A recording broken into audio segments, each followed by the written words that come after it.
자, 이번 영상에서는요, 뭐 여러 가지 한꺼번에 얘기해야 될 것 같습니다. 조금 바쁘게 얘기를 하도록 할게요. 앞에서 보수라는 표현을 쓴다 그래서요, 결국 음수를 표현할 때, 그 컴퓨터 시스템에 음수를 저장하기 위한, 그러니까 이진수를 음수로 저장하기 위한 방법들이 한 3가지가 등장을 하게 돼요. 그래서 그 방법들 여러분들 이렇게 해서 살펴보셔야 하고요. 이제 실제 숫자 처리를 위한 이제 방법들에 보면은요, 이제 이런 얘기가 나와요. 고정 소수점 표현 방식 이런 게 나오고요. 그 다음에 부동 소수점 표현 방식 이런 게 나오거든요. 고정 소수점은 영어로 fixed 그래요. fixed point, 뭐 포인트는 소수점 얘기하는 거고요. 그 다음에 부동 소수점은요, floating point 이렇게 얘기를 해요.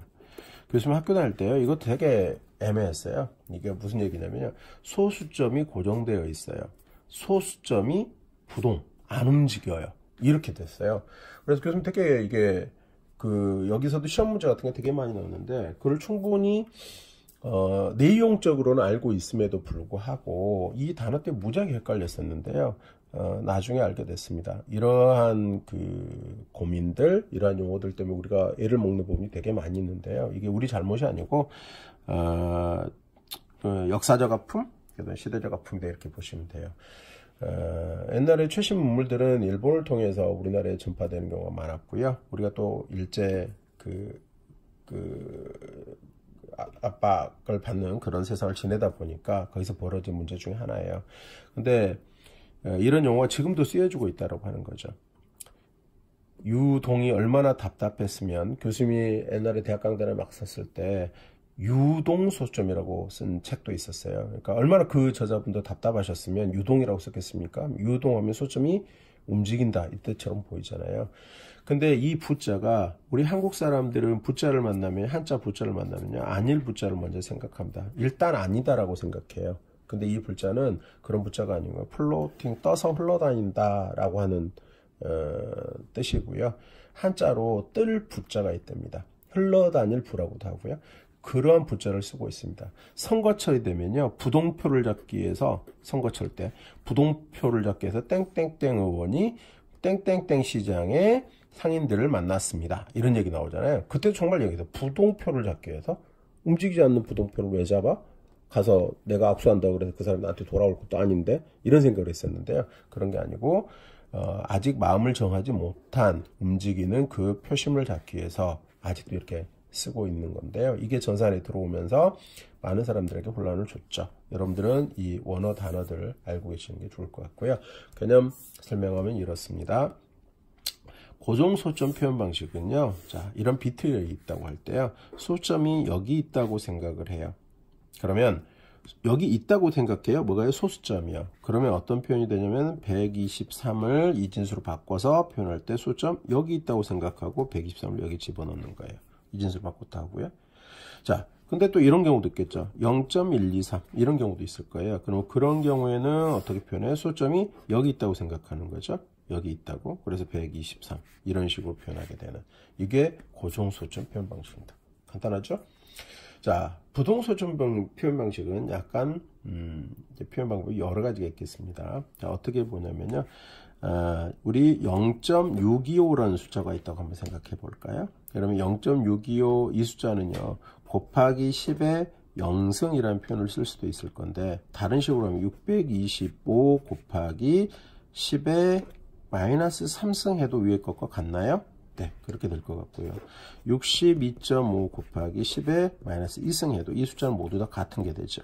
근데 소점이 어떠나요? 어떨 때는 6 앞에 있고요. 어떨 때는 5 뒤에 있고요. 어떨 때는 5 앞에 있고. 이런 식으로 되죠. 자, 여기에서 이 숫자는 앞에 뭘 가져요? 부호를 플러스나 마이너스로 가질 수 있는 부호 부분이 있을 거고요. 이걸 사인이라고 하죠. 부호 부분이 있을 거고, 그 다음에 유호 숫자가 있겠죠. 그 다음에 10을 지금 미수로 했는데 이 숫자들을 뭐라고 하죠? 지수라고 하고요. 또 지수들이 플러스나 마이너스를 갖는 그런 형태로 표현될 수 있을 거예요. 그래서 자, 부동소점 표현은 일단 이렇게 개념적으로 설명을 하겠습니다. 먼저 부호를 표현해요. 숫자 전체에 대한 부호를 표현하는 부분이 있고요. 그 다음에 유효 숫자래요. 미안합니다. 지수 부분, 지수값을 표현하는 부분이 있고요. 그 다음에 여기가 가수부, 다른 말로는요, 유효 숫자라고 생각하시면 되겠습니다. 유효 숫자를 표현하는 부분이 있어요. 이때요, 소점은 개념적으로 먼저 교수님 설명할 거예요. 소점이 여기 있다고 생각합니다. 여기. 뭐가 있다고요? 소점이 여기 있다고 생각해요. 이걸 가정하는 거예요. 가정. 이것도 가정이었죠? 네. 이렇게 표현하는 걸 부동소수점 표현 방식이라고 얘기를 합니다. 이때요, 문제가 되는 건 이런 거죠. 소점이 막 왔다 갔다 해요. 그럼 이런 틀이 있을 때 이걸 어떻게 집어넣을 거야 라는 문제가 있어요. 그래서 이거를 어떤 식으로 표현을 맞춰야 될 필요가 있겠죠. 그래서 특정하게 표현을 맞추게 돼요. 예를 들자면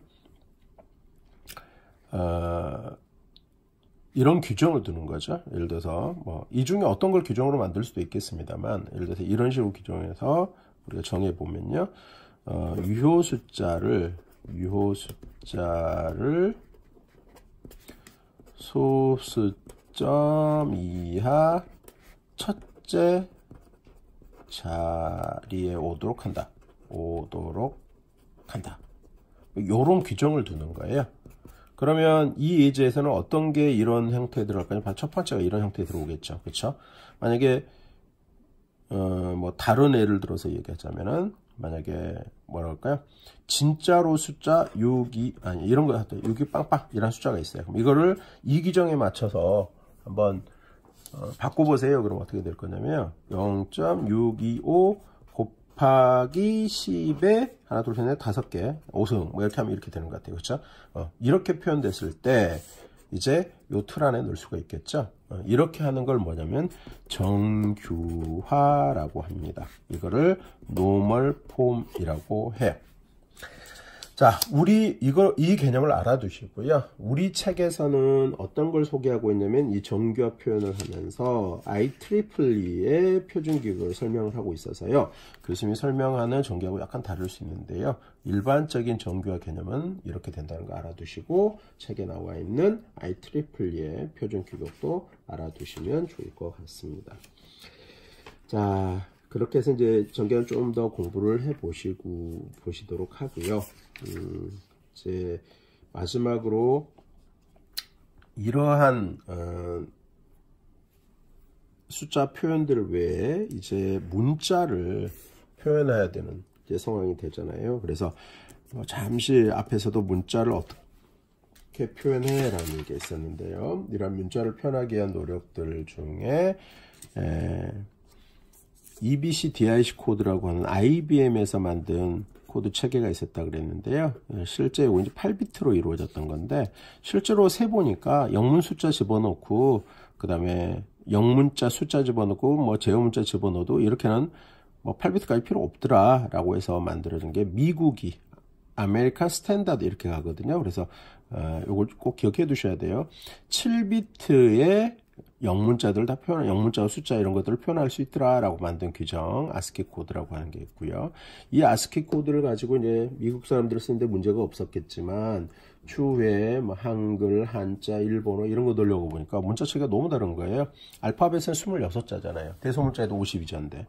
근데 우리 한글만 하더라도 그렇지 않잖아요. 표현하는 방법도 너무 다양하고요. 그래서 이러한 여러 가지 시도들이 있습니다. 한글에도 뭐 여러 가지 시도들이 있었고 아픈도 있었는데요. 이런 와중에 유니코드라고 하는 게 등장을 해요. 그래서 세계의 여러 공통 이 세계의 모든 그 문자들을 집어넣어 표현하자라고 해서 만들어진 코드가 되겠습니다. 이것은 기본적으로 2바이트로 되어 있어서요. 16비트로 만들어졌다라고 하는 거 알아두시고요. 요즘에는 이제 뭐 가변적인 1에서 뭐 4바이트까지 왔다 갔다 하는 UTF-8이라고 하는 코드 체계가 있어요. 그것도 알아두실 필요가 있겠습니다. 오늘 영상 여기서 마치겠습니다.